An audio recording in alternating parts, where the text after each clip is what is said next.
Yorkshire, and I'm here to present to you our evening special. Just recently, you may have heard of the recent death of a once prominent multiverse-spanning entrepreneur, Mr. Big Bob of the wildly popular Big Bob's Bog Beans.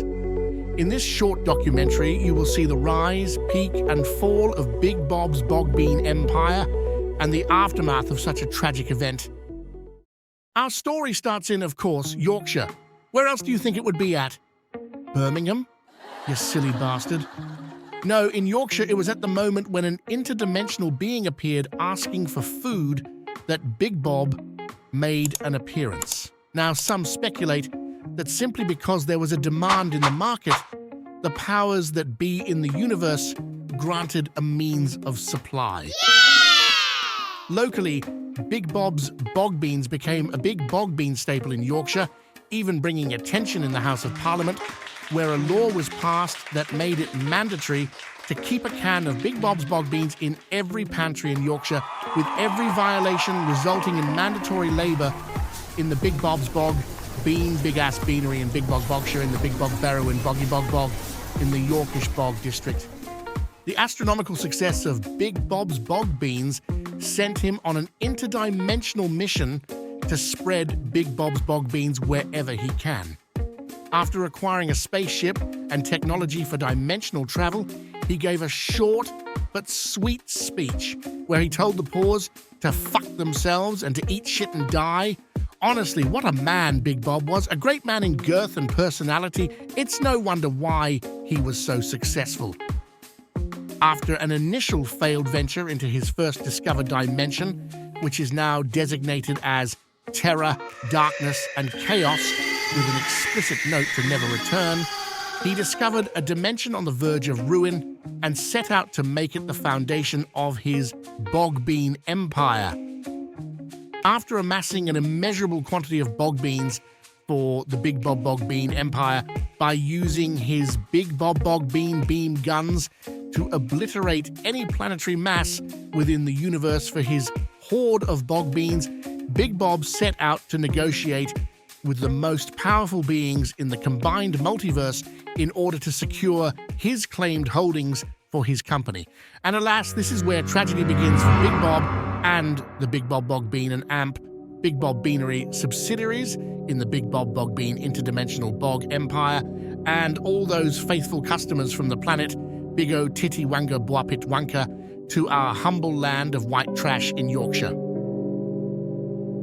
After making contact, it was apparent that the dimensional overlords were dismissive of the obviously beneficial arrangement of, get this, a lifetime supply of Big Bob Bog Beans in exchange for the requested universe. What the fuck? Who would turn that down? Are they autistic? Regardless, after negotiations failed, the resulting panic was set in, where Big Bob thought his enterprise in the failing dimension will inevitably be destroyed or worse, taken by some other devious universal overlord. Big Bob of the Big Bob Bog Beans refuses to see his enterprise be ripped from his hands, so he made a last-ditch effort to provide the bounty of his beans to whatever universe he could. Big Bob used interdimensional portals to transport as many of his Big Bob Bog Beans wherever he could.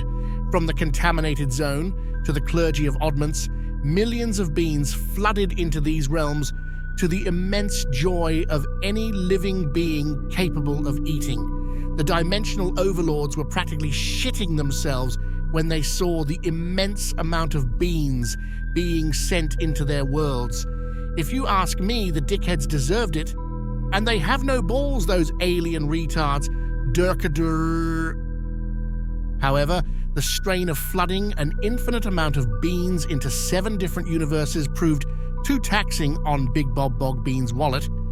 As within several hours, the company went into Chapter 52 bankruptcy. Within minutes of going into default, a bounty was placed on Big Bob, and dimensional bastards sent out cleaners to rid the universe of the Big Bob Bog Beans. In about 2 hours' time, a majority of the beans were cleansed.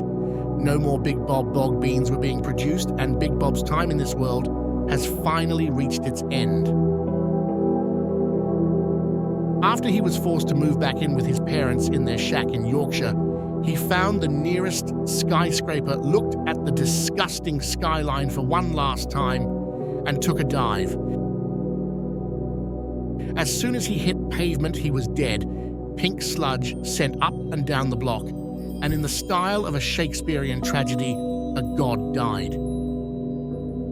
Big Bob of the Big Bob Bog Beans was pronounced dead by my mate Erwin, who was knocking back 40s in an alley nearby. And this reaches the end of our story. Now, citizens of Yorkshire have returned to day drinking, eating from trash cans, and selling their children for rent money. We were lucky to have lived in this brief golden age, and ever poor Yorkshireman damned to live here should raise a glass to the late god among men, Big Bob of the Big Bob's Bog Beans.